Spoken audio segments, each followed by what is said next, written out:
Solo travelling is safe but आपको पहले से सब प्लान करके जाना होता है. You have to research before going anywhere. अगर आप सोलो जा रहे हो स्पेशली एज अ फीमेल तो आपकी बहुत ज़्यादा रिस्पॉन्सिबिलिटी होती है कि आप सब कुछ मेक श्योर करो कि आपकी सेफ्टी कभी भी रिस्क पे ना आए. पेरिस के बारे में इतना ज़्यादा सुना है. London is unsafe as well.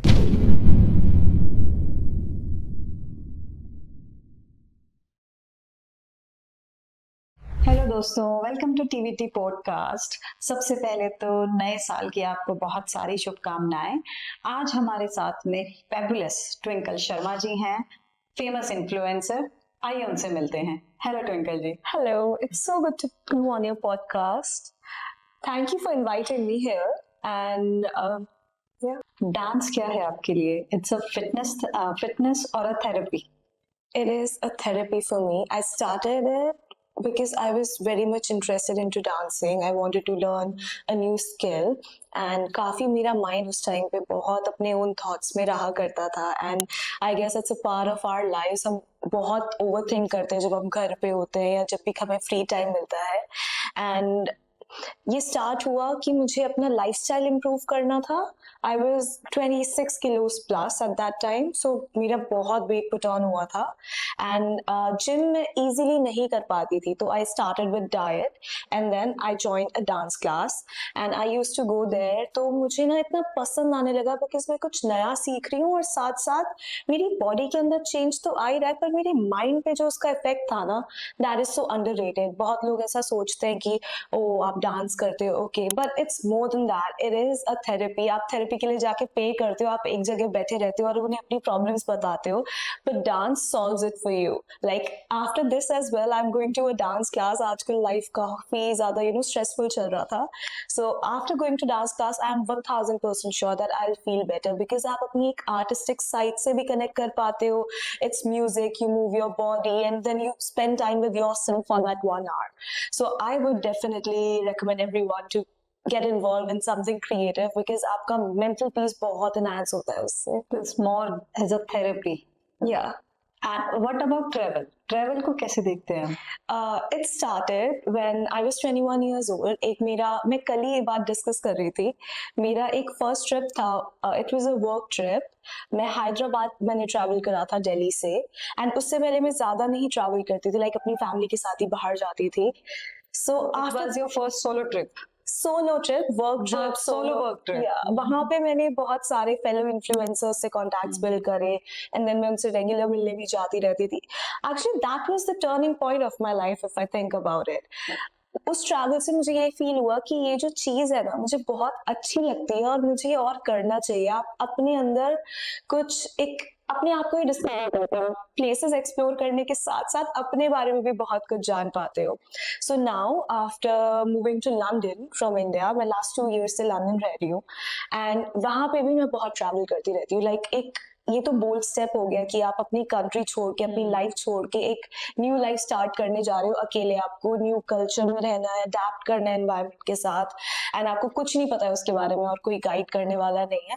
पर उसके अलावा भी मैं वहां से भी ट्रैवल करती रहती हूँ. लाइक यूरोपियन कंट्रीज, पेरिस, मैंने रिसेंटली सोलो ट्रैवल किया था एंड कोई भी सुनता है तो मोस्टली शॉक हो जाता है. बट इट इज समथिंग जो मैं एक्सप्लेन नहीं कर सकती. ये वो ही लोग समझ पाएंगे जो सोलो ट्रैवल कर चुके हैं कि हम लोग बहुत कॉन्फिडेंट हो जाते हैं. And a solo travel is never a solo travel. You always make bond. You always connect with your people. Like अगर मैं किसी स्टोर पे पानी भी लेने के लिए खड़ी हूँ तो मैं उनसे भी 5 to 10 minutes conversation करते हैं. Travel, How you find? Is it safe to travel solo? Solo travelling is safe but आपको पहले से सब प्लान करके जाना होता है. You have to research before going anywhere. अगर आप सोलो जा रहे हो स्पेशली एज अ फीमेल तो आपकी बहुत ज्यादा रिस्पॉन्सिबिलिटी होती है कि आप सब कुछ मेक श्योर करो कि आपकी सेफ्टी कभी भी रिस्क पे ना आए. पेरिस के बारे में इतना ज्यादा सुना है. London is unsafe as well but Paris and France is extremely unsafe. तो एरिया एरिया वाइज आप डिसाइड करो आप कौन से होटल्स बुक कर रहे हो, उनका एरिया क्या है, आसपास आपको कितने डिस्टेंस पे वो प्लेसेस मिलेंगी जहाँ आप जा रहे हो, या आप कौन से ट्रांसपोर्ट्स यूज करोगे और किस टाइम पे। Like public transport is fine, पर उसका भी एक टाइमिंग है। अगर आपने एक टाइम एक्सीड कर दिया तो डेफिनेटली आप नहीं देखोगे, तब आप अपनी कन्वीनियंस देखोगे, तब आप क्या बुक करो। एंड ऐसी बहुत सारी चीजें हैं जो आपको माइंड में रखनी होती है। बट इट इज, आप ये नहीं सोच सकते कि ओ पर सोलो ट्रैवल तो रिस्की है तो हम जाते ही नहीं है। You should take the step, पर अपना ध्यान रख के। तो अभी आपने ट्रैवल करता बताया, तो ट्रैवल के लिए what is the best way? क्या क्विक पैकिंग में क्या क्या मैंडेटरी चीजें हैं जो पैक करना चाहिए? Okay, it depends first of all आप कौन से लोकेशन पे जा रहे हो, कौन से एरिया पे जा रहे हो। But one thing that I find really handy would be, आप अपनी पैकिंग इस तरह से करो कि आपको सारी चीजें पता हो, आप ना लोकेट करी हुई हो कि ये मेरे क्लोथ्स है जो मुझे बाहर जाते हुए पहनने हैं, ये मेरे घर वाले क्लोथ्स है। बिकॉज बहुत बार ऐसा होता है कि आप अपने कंफर्ट क्लोथ्स रखना ही भूल जाते हो, आप सारे बाहर जाने वाले क्लोथ्स रखते हो। एंड मेन चीजें like makeup, for me makeup is an essential, and European countries में काफी प्रॉब्लम भी होती है कैरी करने में। तो एक टिप मैं देना चाहूंगी, लाइक अगर आप लंदन से या यूरोप से कहीं भी ट्रैवल कर रहे हो, नेशनल और इंटरनेशनल, वहां पे सिक्योरिटी चेक इन में आपके जितने भी लिक्विड्स है, including your makeup like mascara, lipstick, concealer, ये सब लिक्विड में काउंट होते हैं। इनको आपको एक प्लास्टिक बैग में फिट करना होता है और उसे सील करना होता है। तो फॉर समवन लाइक मी, मेरे पास पूरा मेकअप का वैनिटी रहता है जो मैं बाहर लेकर जाती हूँ, तो बहुत डिफिकल्ट हो जाता है। अदरवाइज क्या करते हैं वो इतने स्ट्रिक्ट होते हैं, they make you been it right right. And female के लिए तो वो सबसे स्पेशली परफ्यूम्स, लाइक मुझे इतना दुख हुआ था, मेरा it was not that expensive but Victoria Secret का बॉडी लोशन था, and this is an essential to take care of your body while you are travelling. तो वो 100 मिलीलीटर से ज्यादा था, एंड वो अलाउ करते हैं 100 मिलीलीटर से लोअर कैपेसिटी के बॉक्सेस को। तो उन्होंने बोला आप बिन करो उसको, otherwise pay 45 pounds for it, so which is almost 5000 INR. So उसकी उतनी वैल्यू है। तो ये चीज हमेशा ध्यान रखना कि आप अपने कम से कम लिक्विड प्रोडक्ट्स लेकर जाओ, और 100 मिलीलीटर से ज्यादा कोई भी पैकेट नहीं होना चाहिए। And how you build your itinerary? मतलब आप ट्रैवल कर रहे हो किसी डेस्टिनेशन पे, and itinerary is most important, और आप सिर्फ ऐसे रैंडमली? नहीं, ऐसे पहले मैं करती थी, I love to be spontaneous and explore places without knowing where am I going. तो मैं पहले जब स्टार्टिंग में थाईलैंड जाती थी, I used to walk and walk for 30 minutes 1 hour, and आसपास के लोकेशन भी फिर आपको याद हो जाते हैं कि यहाँ पे ये होटल से बाहर निकल के, धीरे धीरे आप फेमिलियर हो जाते हो उस प्लेस से। If you are staying for 3 to 4 days, उसमें ही आपको अपना जैसा लगने लगता है। बट जैसे मुझे सोलो इबीजा जाना था, तो I made a mistake, I went there on weekday. मैं पेरिस से इबीजा गई थी, पेरिस वीकेंड पे था, इबीजा वीकडेज पे था, तो which was the worst thing. Ibiza आप वीकेंड पे जाओगे, आप वीकडे पे नहीं जा सकते। तो कुछ चीजें आपको प्लान करनी होती है। अगर आप कुछ कॉन्सर्ट अटेंड कर रहे हो तो आप डेट्स पहले चेक करोगे कि ये आर्टिस्ट इस दिन आ रहा है, तो आप उसके अकॉर्डिंग उस जगह पहुंचो। बट अपार्ट फ्रॉम दिस, आपको अपने hotels is the main thing, because flight तो बुक हो जाती है, आपने डेट डिसाइड कर ली, पर होटल से काफी इम्पैक्ट पड़ता है उसकी लोकेशन से, एंड सेफ्टी हर चीज से होटल का बहुत बड़ा लिंक है। एंड उसके अलावा मैं पहले से ही अब मोस्टली मैं कोलैब करती हूँ प्लेसेस के साथ। Like earlier I used to collab with restaurants, but now I started collaborating with hotels as well. तो मेरी पूरी आइटनरी प्लान होती है एग्जैक्टली टाइम वाइज। अगर मैं 2 दिन के लिए कहीं जा रही हूँ, तो जैसे ही मैंने लैंड करा, उसके बाद ट्रैवल टाइम टू होटल, उसके बाद थोड़ा रेस्टिंग टाइम, देन इस टाइम स्लॉट पे मैं इस कैफे जा रही हूँ, देन ये फिनिश करके travel time, then इस कैफे जा रही हूँ, then back to hotel resting, then next day ऐसे याद नहीं होता है। ऐसा कोई इंसिडेंस है इतने ट्रैवल आपने किया है कि वो एक लाइफ लेसन बन गया हो, कि आपको लगा हो कि हाँ यहाँ से मैंने अब ये सीख लिया है? लाइफ लेसन तो सबसे बड़ा यही था जब मैं लंदन मैंने मूव करा था, वो ट्रैवलिंग था। Like I literally move there for my masters.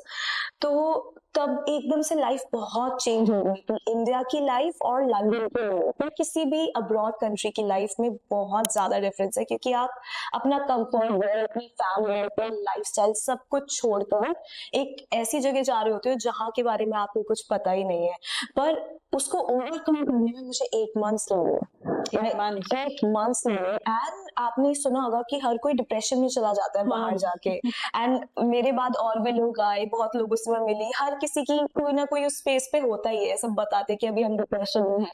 तो अब मैं उस लेवल पे आ गई हूँ कि मैं लोगों को हेल्प कर पाती हूँ, उनको पॉजिटिव थॉट्स दे पाती हूँ कि इट्स ओके, मेरे साथ भी नाउ इट टेक्स टाइम, पर आप ओवरकम कर लो, just stay strong and try to adopt to there. और यही एक चीज है जो आप ट्रैवल करके भी सीखते हो कि आपको अडेप्ट और एडजस्ट करना आ जाता है। मैं ये बिल्कुल भी नहीं बोल रही कि ये इजी है, इट इज एक्सट्रीमली डिफिकल्ट, पर ये जरूरी भी है, क्योंकि आपको नहीं पता आपकी लाइफ में कब क्या चेंजेस आ जाए और आपको लिटरली अडेप्ट करना पड़े किसी भी सिचुएशन में, तो आप कॉन्फिडेंट हो जाते हो कि आप कर लोगे। And what about food? आप डिफरेंट डिफरेंट जगह ट्रैवल करते Yeah. हो तो फूड चेंज हो जाता है Yeah. And it's not necessary कि हर टाइम हेल्दी आपको फूड मिले। True. Then how you manage? ये काफी प्रॉब्लम है, बिकॉज ट्रैवल करने की वजह से आप जिम भी रेगुलर नहीं कर पाते या अपनी नॉर्मल एक्टिविटीज जो आपको फिट रहने पे मजबूर करती है। But what I prefer is, Indian countries में इतना पॉसिबल, लाइक इंडिया के सिटीज में इतना पॉसिबल नहीं है कि आप वॉक करो, पर अब्रॉड आप ट्राई करो कि ज्यादा से ज्यादा वॉक ही करो। वहाँ पे लाइफ को कि आप वॉक करके या फिर पब्लिक ट्रांसपोर्ट यूज करते हो तो भी आपको वॉक करना पड़ता है, तो उस तरह से आप फिट रह सकते हो। एंड अबाउट ईटिंग, मैं बाहर का खाती तो हूँ, पर मैं माइंडफुल होती हूँ कि मुझे क्या ऑर्डर करना है। आई मेक श्योर कि मैं हेल्दीएस्ट ऑप्शन चूज करूँ। एक चीज, आई एम वेजिटेरियन, बहुत डिफिकल्ट रहता होगा। एक्सट्रीमली डिफिकल्ट, पर ऐसा नहीं है, लोग इसको रीजन लेके they switch to non vegetarian, पर it's not compulsory. There are plenty of options. When I say this, there are plenty of vegetarian options everywhere you go, like even if they have pizza में काफी problem होती है, language barrier था, they only speak their own language, उन्हें English भी नहीं आती है। And all these countries consider chicken, eggs to be vegetarian. उनके लिए बस beef non vegetarian है या और different type के meats, but chicken को तो वो veg करते हैं। And you think, oh, you want to eat brains? So मजाक भी बहुत लोग उड़ाते हैं मेरा, but this is my conscious choice कि मुझे vegetarian ही रहना है। I don't want to harm other members. That's my thing. I'm not forcing others to convert into vegetarians, but I really appreciate अगर सामने रिस्पेक्ट करेंगे choices की। पर उनके साथ लैंग्वेज में समझाने में, ऑर्डर देने में बहुत प्रॉब्लम होती थी। गूगल ट्रांसलेटर यूज करके बताना पड़ता था, नो आई वांट दैट, तो मुश्किल था, पर इट्स सो कॉमन। एक मील अनहेल्दी खा रहे हो तो एंड मैं लिक्विड डाइट पे ज्यादा रहती हूँ, तो if I am travelling I try to drink milk, I love milk, पर मैं कॉफी या इस टाइप की चीजें ज्यादा खाती हूँ ताकि मुझे कम भूख लगे, और वेजीज चूज करती हूँ कि जिसमें मुझे प्रोटीन, मेरी बॉडी की रिक्वायरमेंट्स पूरी हो जाए। थोड़ा तो एडजस्ट करना पड़ता है। और यू पैक सम अपने घर से आप कुछ पैक भी करके That is not possible. That is not possible. अगर आप ऑलरेडी कहीं पहुंच गए हो तो आप घर से कितना लेकर जाओगे। पर यूजुअली लंदन में जब मैं घर से बाहर निकलती थी, लाइक एनी डे, कोई डे आउट है मेरा, मैं किसी प्लेस पे जा रही हूँ, तो मैं थेपला खाने लगी थी काफी, because there are a lot of Gujaratis in London. And उससे पहले मैंने कभी इंडिया में थेपला नहीं खाया था, but when I tasted it, I love the taste. And आप पूरे दिन के 4 थेपलाज अपने साथ रख कर लेकर जाते हो, तो आप एक ही थेपला खा के इतना फुल फील करते हो, you know it's healthy, it has दही, इट हैज बहुत अच्छी इंग्रेडिएंट्स होते हैं थेपला में, एंड वो लंबे टाइम चल भी जाता है। बहुत आप फुल फील करते हो, स्पेशली फॉर ब्रेकफास्ट। मैं कुछ, मेरा जो एक्सट्रीम वेट लॉस हुआ था वो ऐसे ही हुआ था। I started dieting and I started dance classes. I didn't do gym immediately. After 3-4 months मैंने gym भी साथ साथ join करा, but मैं घर का खाना खाती थी। ये भी नहीं है कि मैं कम खा रही हूँ, और टाइम पे खाती थी। I used to have dinner before 8, like 8 के बाद नहीं, and मॉर्निंग में थेपला इस टाइप की प्रोटीन पैक्ड फूड अगर आप खाओ एंड देन पूरे दिन आप लिक्विड डाइट ज्यादा प्रेफर करो, स्नैकिंग भी कर रहे हो तो कुछ हेल्दी स्नैक्स खाओ एंड डिनर टाइम पे कर रहे हो, तो आपकी बॉडी पे इमीडिएट इम्पैक्ट आता है ना, आप बहुत जल्दी शेड करने लगते हो। तो अब तक के ट्रैवल में what is your favourite destination? कौन सी अच्छी? मुझे ऐसा लगता है ऑनेस्टली कि अभी बहुत सारी प्लेसेस मुझे एक्सप्लोर करनी है एंड हर एक प्लेस की कुछ अपनी अलग बात होती है, तो मैं पिक नहीं कर पाऊंगी, बट लाइक एक्सपीरियंस वाइज मुझे सबसे अच्छा एक्सपीरियंस जो लगा वो इबीजा का था and I like Paris equally. मैं बार बार ये ट्रिप्स के यू कैन से कि रीसेंट ट्रिप्स थी जो मैंने सोलो भी करी, तो it has an impact on me. मैंने वहाँ जितने बॉन्ड्स बनाए, मैं इतने लोगों से मिली, and from all over the world. Like I met a girl from Amsterdam and वो 18 years से ही अपने घर से बाहर रह रही थी.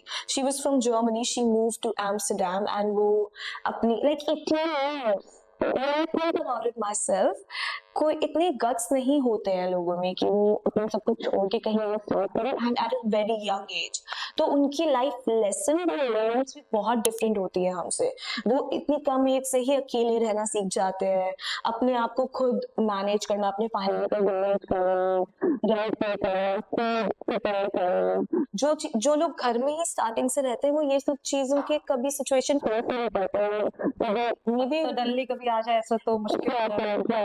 कंफर्ट जोन से बाहर निकलना बहुत इंपॉर्टेंट है। And then I also met a guy from Italy and उन्हें जब पता चला कि मैं सोलो ट्रैवल कर रही हूँ तो उन्होंने मुझसे बोला कि मैं इतना ट्रैवल करता हूँ, he is always traveling all around the world, but मेरे अंदर कभी इतना करेज नहीं था कि मैं सोलो ट्रैवल कर पाऊँ।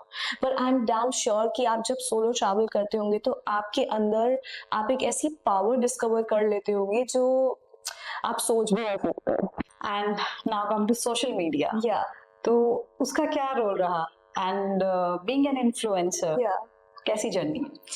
Oh my God, social media का ही रोल है मेरी लाइफ में and I truly vouch for it कि social media has the power to change your life, specially in India right at this point. आपको मैं बहुत सारे एग्जांपल्स दे सकती हूँ, लाइक वड़ा पाव, ओके उनकी बहुत ट्रोलिंग हुई, हर किसी के डिफरेंट ओपिनियंस हो सकते हैं उनके बारे में, लेकिन अगर आप इसे प्रैक्टिकली देखो तो एक स्ट्रीट वेंडर अपने आप को कहाँ से कहाँ लेकर जा सकता है। How? just because of social media. Even Dolly Chai Wala for that example, उन्होंने भी तो social media के थ्रू, it doesn't matter वो किस profession में थे, पर उन्होंने social media से ही अपना impact change कर लिया, अपनी life पूरी की पूरी change कर दी।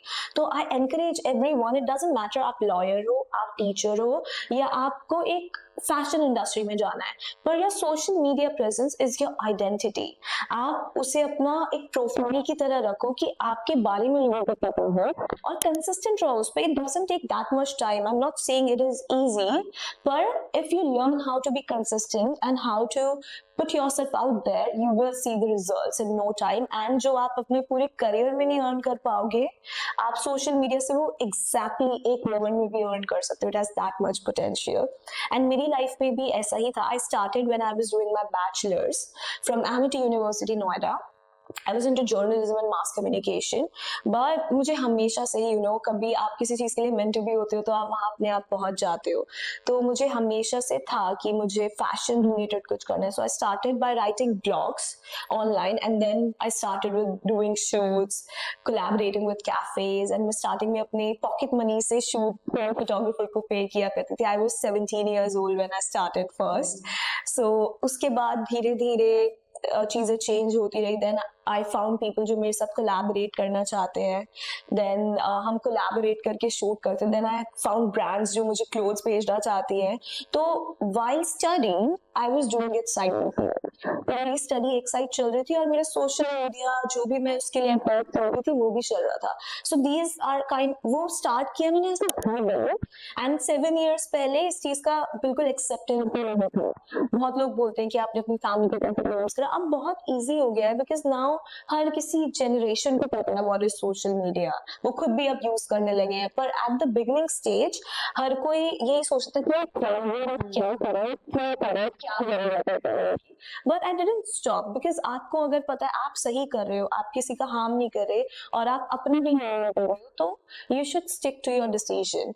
एंड अगर आपकी पैशन है तो आप उसे नहीं छोड़ो, just keep going forward, because अगर आपको अंदर से कॉलिंग आ रही है किसी चीज की तो उसका कुछ ना कुछ पर्पस होगा जो आपको भी नहीं पता है। So I kept building my social media, I kept doing shoots regularly, और कॉलेज में भी बहुत अलग टाइप की प्रॉब्लम्स हुआ करती थी बिकॉज मेरे फ्रेंड्स वो सब सिर्फ एक स्टडी कर रहे थे, तो काफी लोग मुझे एज अ कंपटीशन भी देखते थे उस टाइम, या कुछ लड़कियां सोचती थी कि oh she is popular this and, तो बहुत फाइट्स और बहुत ड्रामा भी रहा है मेरी कॉलेज लाइफ में, but maybe we can talk about it in our next podcast. इस टाइम मैं शॉर्ट में बोलूं तो आफ्टर माई बैचलर्स मैंने डिसाइड करा कि मैं एक साल ड्रॉप लेके फुल टाइम सोशल मीडिया पे फोकस करना चाहती हूँ, और मुझे मास्टर्स हमेशा से अब्रॉड से ही करनी थी, but I am a self made person. मैंने हमेशा like apart from my bachelors उसके बाद ऐसी सिचुएशंस हो गई लाइफ में, I lost my mom, that independent I was a kid, I was relying on family and everything, पर उसके बाद ऐसा हो गया कि जो भी करना है खुद ही करना है, और अभी तो वो पॉसिबल नहीं है, पर मैं सोशल मीडिया को फुल टाइम देना चाहती हूँ। देन फैमिली इश्यूज भी बहुत थे, like they were interested in knowing what am I for my future, because bachelor's complete हो गया and I'm not looking for jobs, I'm not doing any job, and मेरा family background भी काफी like professional, they are BTechs and PhDs, so उनको काफी बस जानना था, they were concerned about me, and I took it as a pressure at that time because I was like, let me be myself, let me do what I want to do, don't force me, don't ask me questions, I don't want to explain myself to others, I know what am I doing. And I kept going, and by end of that year I was able to make that much money that I can invest in myself, invest in my education. And then उस time पे भी बहुत confusions थे, it is a complete different story। जब एक बच्चा decide करता है कि मैं बाहर जा रहा हूँ तो इतनी confusion होती है कि कौन सी कंट्री में जाएं, कौन सा कोर्स सेलेक्ट करना है, और इतने सारे काउंसलर्स होते हैं, they are always confusing you, वो आपको वो चीजें रेकमेंड करते हैं जिनसे उन्होंने टाई अप किया हुआ है, वो आपको आपके करियर का सो आप खुद एक डिसीजन पे उसके बाद भी very lengthy and hectic process, and then जो आपको जाने के बाद तो एक अलग ही तो काफी सोशल मीडिया ने हमेशा हेल्प करी है फाइनेंशियली या मेंटल पीस के वाइज में, जो भी लाइफ में चल रहा होता है। मैं अपने करियर से इतना प्यार करती हूँ, like it is my everything. मैं ये नहीं बोल रही हूँ कि social media my followers are my everything, I love them, पर मुझे डिफरेंस भी पता है एक रियल लाइफ में और एक सोशल डिजिटल लाइफ में। वो दोनों को मैं अलग रखते हुए भी अपने काम से बहुत प्यार करती हूँ, क्योंकि मुझे वो करने को मिलता है जो मैं पसंद करती हूँ, मुझे रिकग्निशन मिलता है, मुझे लोग प्यार देते हैं, फीडबैक देते हैं, क्रिटिसिज्म देते हैं, पर अगर मुझे वो अच्छा लगता है तो मैं उससे कुछ सीखने की कोशिश करती हूँ। अदरवाइज हमेशा कोई ना कोई कुछ तो बोलेगा ही आपको। बहुत लोग मुझसे पूछते हैं कि आप क्यों नहीं आप के अंदर इतने गट्स कैसे हैं कि आप अपने आप को सोशल मीडिया पे डाल देती हूँ, पर आप कमेंट्स के बारे में नेगेटिव फीडबैक भी आता है, हम लोग ये नहीं कर पाएंगे, हम नहीं कर सकते अपने बारे में कुछ भी नेगेटिव, वो बहुत प्राइवेट लोग हो जाते हैं, बट क्या फर्क पड़ता है, वो तो रियल लाइफ में भी लोग बोलते होंगे आपके बारे में, आप इतना कॉन्शियस क्यों हो? बाकी लोग जो सोच रहे हैं सोच लो, आप अपना काम करो, आपको जो करना है, just be you and keep doing what you love doing. That's all. And Very inspiring. I want to ask, is there any dark side of influencing? कुछ आपने ऐसा फेस किया कभी? dark side, ओके सो इसका मैं answer ऐसे देना चाहूंगी कि यही डार्क साइड है। कुछ लोग ट्रोल्स इज फाइन, अगर आपको पता है कि आपको कैसे उसको हैंडल करना है तो it won't matter to you, and एकदम से नहीं, अगर आप आज शुरू कर रहे हो तो आप वो एक कमेंट अगर नेगेटिव आएगा तो आप उसे पढ़ोगे एंड आपको हर्ट होगा। पर मेरा क्या था, जब मैंने स्टार्ट किया था, I was again eight that time, मैंने जब स्टार्ट किया था तब भी मेरा बहुत ज्यादा वेट था, एंड देन मुझे पॉजिटिव फीडबैक भी आता था लेकिन नेगेटिव भी आता था, पर मुझे कभी उससे फर्क नहीं पड़ा because okay this is my weight, I love myself, I accept myself and I know I am looking good and I am confident, so I don't mind. आप वो आपकी सोच है। जो अगर कोई आपको कुछ बोल रहा है तो वो उनको रिफ्लेक्ट करता है, वो आपको रिफ्लेक्ट नहीं करता। Let them do what they want to do, आप अपना करो। एग्जैक्टली अपने ऊपर फोकस रखो, इधर उधर नहीं।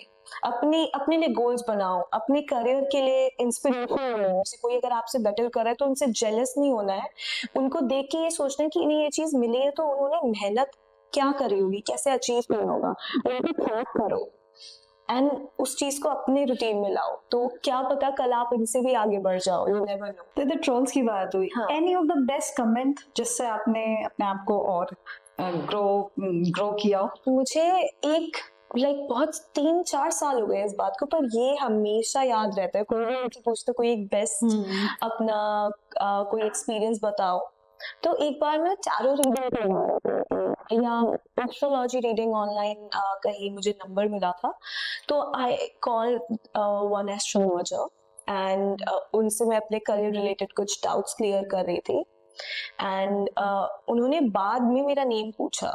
Then I told him Pankaj Sharma, and क्योंकि जब मैं उनसे करियर रिलेटेड क्वेश्चन पूछ रही थी तो मैं उन्हें बता भी रही थी कि मेरे थोड़े फॉलोअर्स हैं और मैं आगे क्या करूं कैसे करूं। देन बाद में जब उन्होंने मेरा नेम पूछा तो उन्होंने मुझे रिकॉग्नाइज, इज लाइक आप ट्विंकल शर्मा, आपके इतने फॉलोअर्स हैं? मैंने कहा यस। कहते हैं you won't believe but my daughter, I have a 8-year-old daughter and you are my inspiration. Oh wow. तो वो चीज मुझे इतना टच करी कि कोई फादर मुझे बोल रहा है कि मेरी बेटी की आप इंस्पिरेशन हो, तो I am just thrilled and so grateful कि इतने लोग हैं। लाइक ट्रोल्स अलग हो गया, बट इतने लोग हैं। अगर मैं 1 से 10 या 100,000 लोग भी मुझे अच्छे से देखते हैं या अपनी लाइफ में कुछ चेंज ला पाते हैं मुझे देखकर। Recently I went into fitness, I am a gym rat now, I try to be active, I try to work out every day. तो मैं देखती हूँ कि मेरे आसपास के लोगों में भी वो चेंज हुआ है, अपने आप ही वो लोग भी ट्राई कर रहे हैं। तो आप अगर किसी को बेटर होने के लिए पुश कर पाओ इन एनी वे पॉसिबल, तो ये तो बहुत अच्छी बात है ना, आप अच्छा कर रहे हो। Thank you so much guys for watching this episode. अगर आपको ये पॉडकास्ट पसंद आया हो तो please let us know in the comment section, and I am mentioning my email ID here if you want to share any feedback और connect with me for any work related things, connect with me.